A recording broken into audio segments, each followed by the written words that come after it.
Hello, and welcome to the Buying and Selling Businesses show. I'm Phil Jepson. Today I've got a special guest joining me. I want to introduce you to Guy Bartlett. Guy, tell us a bit about you and how you got into buying businesses. Hi Phil.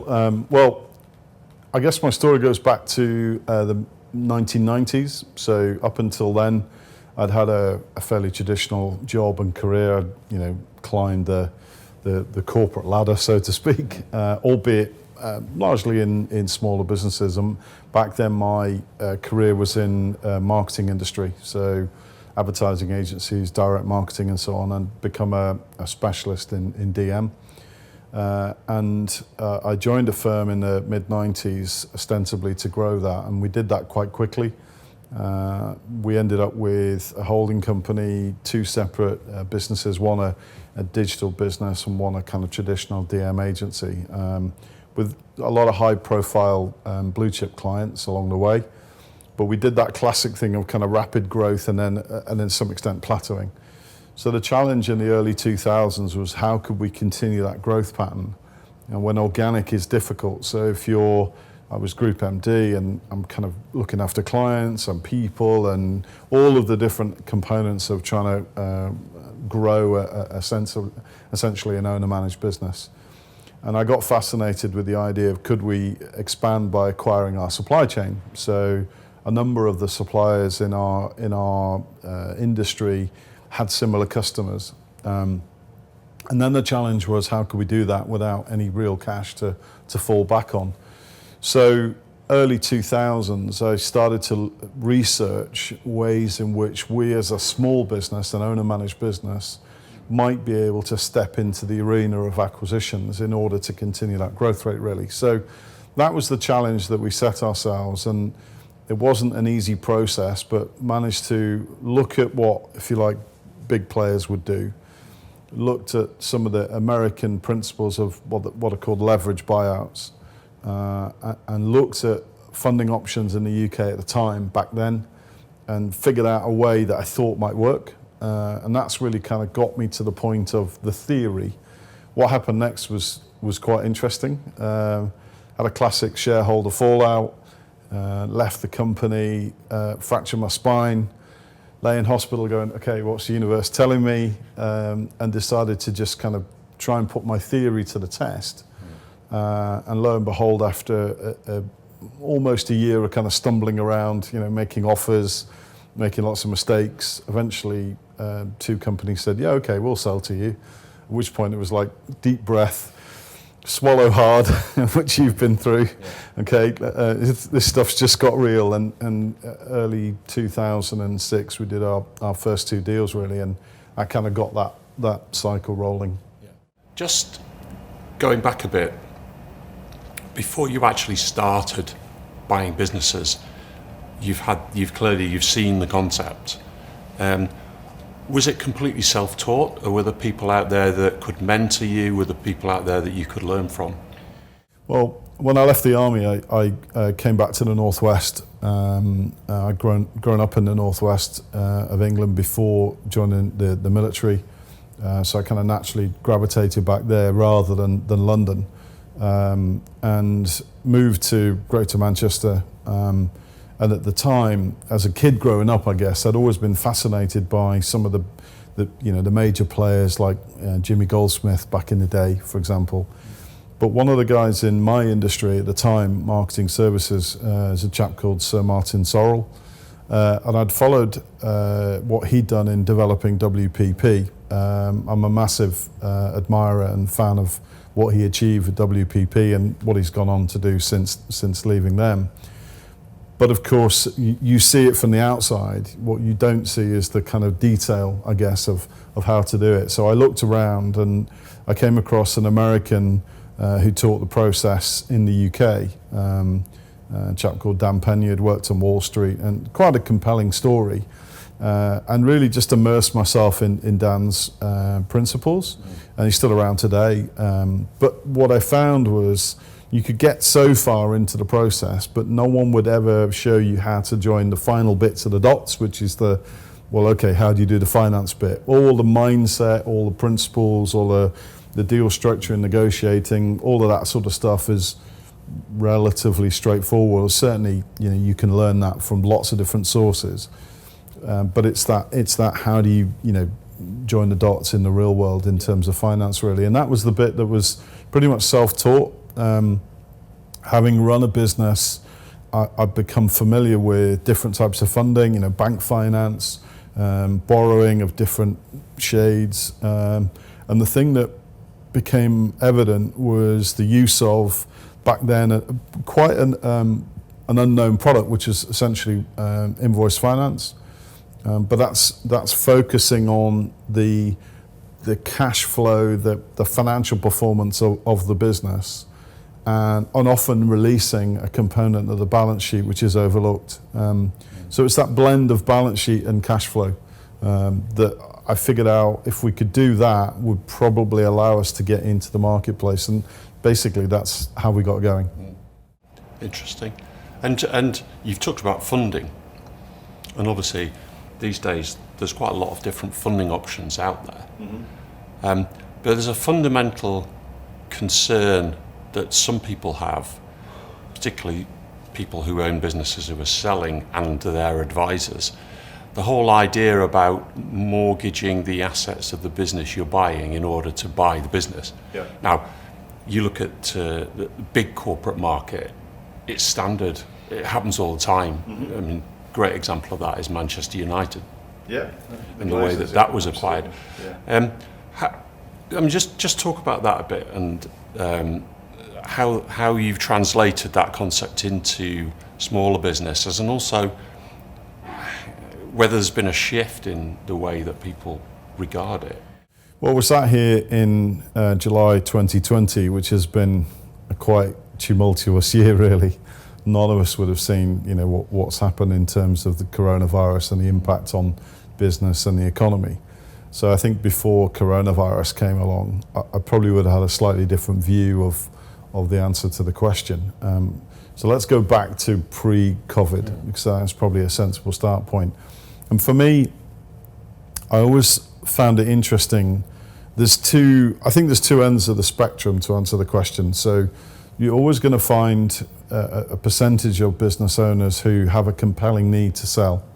And it's really a binary option for a business owner. Do I sell or do I close?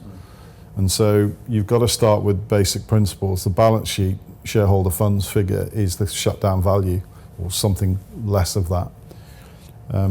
So what's the flip side? If I can sell this business, I can turn my asset, we call it blood, sweat and years, into a tangible benefit, really. But the price for any business is what someone's willing to pay for it. And that's a blend, therefore, of risk and mitigation. All of those sort of components are going to go through the mind of the buyer and the mind of the seller. And it's about bringing it together. I remember really early on in my experience talking to a guy who ran a heating and plumbing business. And he wanted to emigrate to Australia. So really good, strong, compelling reason. And the deadline to emigrate was approaching. So in terms of motivation and the need to do a deal, that was quite strong. So we'd gone all the way through the process of evaluating the business, looking at the strengths and weaknesses, looking at the risk factors. He was quite a key part of the business. He was second generation, so he'd taken it over from his dad. The business had done really well for him and the family, and they were in a position where they could emigrate. But in his head, he was expecting me to come along with a great big pile of money and go, there you go, thanks so much, off you pop to Australia. And when we explained, the price was the price, but the deal structure, there's a difference between the enterprise value and the deal structure, he got a bit of a shock. And he was like, well, I thought you'd just give me, top dollar and I could walk away. And I went, but there's so many mitigation factors that we've got to count into that, issues that might crop up after you've gone. If you just want the money and go, then there's got to be a discount for that, because we've got to factor in risk factors. And so a lot of business owners don't understand that, or they're not very well advised, or they find that a difficult concept. So that's one of the issues to work through. And there's that yin and yang almost, is kind of the vendor wants the highest possible price, the seller doesn't necessarily want the lowest price, but it's more about risk mitigation. So when I look at a deal, it's not I want a penny pinch or beat them up over the price. It's much more about, well, there are lots of factors that will you'll uncover, even to some extent that the seller hasn't thought about in the business after they've exited or partially exited. And it's trying to find that balance really. And so on the one hand, you'll get a highly motivated vendor who recognizes that issue, is willing to sit down and have a meaningful conversation and find that common ground. And on the other end of the scale, you'll find vendors who, I kind of call them politely tire kickers, just intrigued with the concept of selling a business and what it might be worth, but actually don't have that degree of motivation at that stage to do a deal. And so it's working your way through that process really. And of course, the other major factor, we're talking about owner-managed businesses really as a marketplace. Most owner-managed businesses find it almost impossible to structure themselves with a view to a sale. So to get the best price for selling any business, you're going to have to get it ready. I call it oven ready. You're going to maximize your profit margins. Well, to do that, you're going to have to reduce what we call the BOBs, the business owner benefits that naturally a business owner is going to want to put through their business. That's the whole point of owning it in the first place. But they're also going to maximize the profit margin, which means you're going to pay a lot of corporation tax. And I don't know any business owner who relishes paying corporation tax. We work incredibly hard for our money, and we all have that sense of government tends to waste it for us. So it's a really difficult conversation to go back to your significant other and go, hey, guess what? We're not going to take the holiday to California this year, and we're going to cut back on the school fees, and we'll get rid of one of the cars, and that way we'll maximize the value of the business when we sell it, because selling a business is a really uncertain process anyway. So for us, you'd think naturally as a business buyer, that improves the opportunity for us, and for the seller, it weakens their position. But in truth, in my experience, it's about having a meeting of minds, and we try really hard to find people that we get on with. Values-based deals really improves, and it makes the process more enjoyable and finds the meeting ground in the middle much easier to get to. So we've talked about structuring deals and the way that funding can be leveraged on the assets of the business.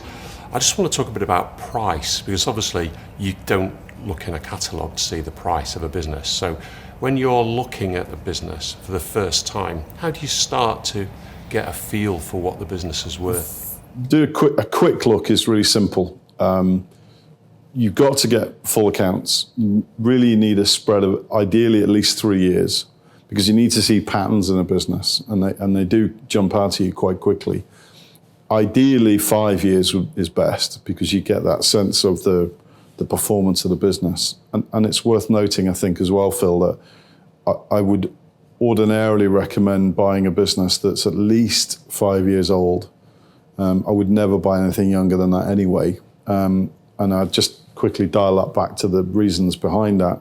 The statistics, as you know, for success and failure of business in the UK are quite stark. So 50% of all startups fail, 50% of the startups that succeed often don't get beyond 5 years, and so on. So what we're trying to do in acquiring businesses that have that history of performance is it's a bit like a tree or a plant. It starts to develop longer roots, and that root system sustains the tree and the system above, really. So the longer the business has been trading, the more sustainable, and therefore the easier it is to do an assessment in terms of its value, long-term, short-term. So specifically, what I'll do is look at the most recent accounts, because you've got to work on historic data, and then you want to look at, obviously, management accounts and see if that pattern is being sustained, look at forward order book and so on.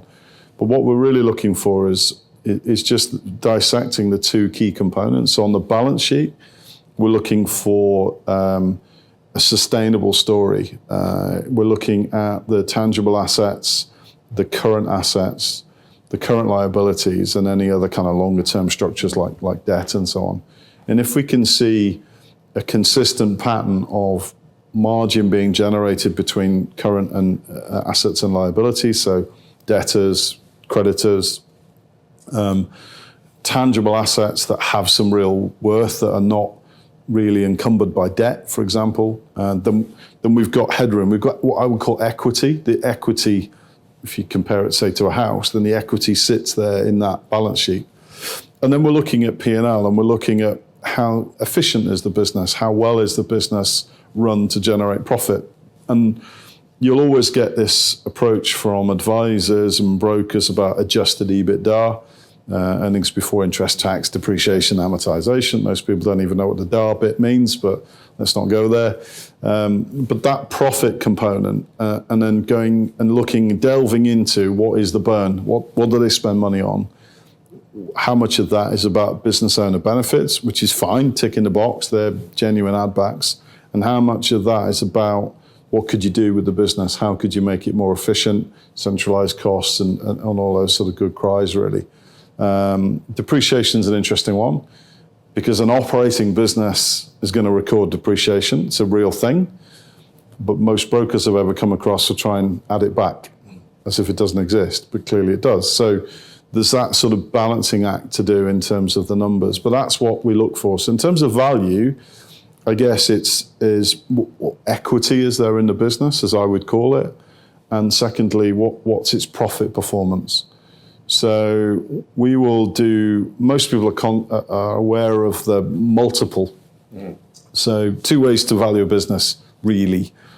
Net asset value is very straightforward balance sheet value. And that's a useful start point, because that's the shutdown value. As we said earlier on, a seller's got two options: close it, sell it, broadly speaking.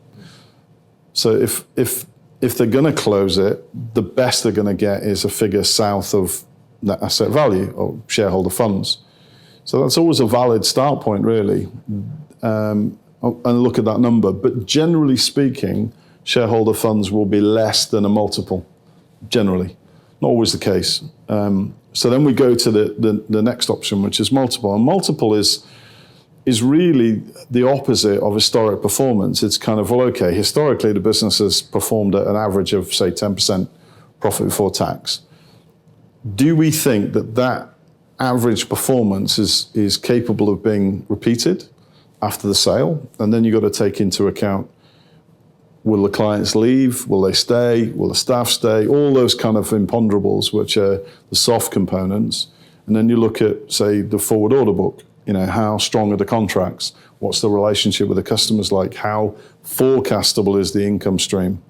And all of that has to underpin that multiple, the magic number, essentially. And then you'll have a conversation with a vendor and they go, well, I want £1 million.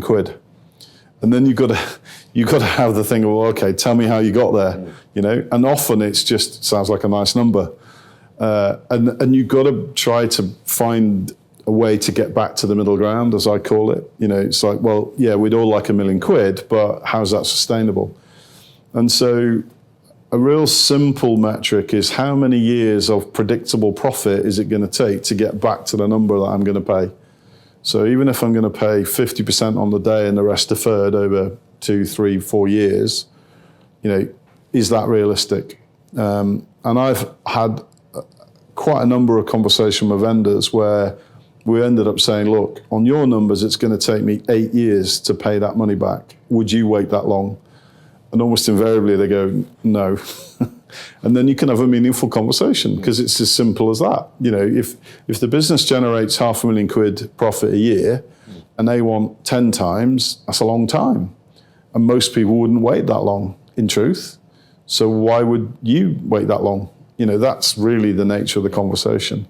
And that's why I say it comes back to a values-based conversation. If you're dealing with someone who is completely unrealistic, and that's not your style, it's going to be a short conversation. Yes. And value, it's almost immaterial. But if someone's genuine and they recognize, what you're talking about, many business owners, for companies they've had for 10, 15, 20, 30 years even, in truth have had a huge amount of value out of the business, and they've worked for it. That's great.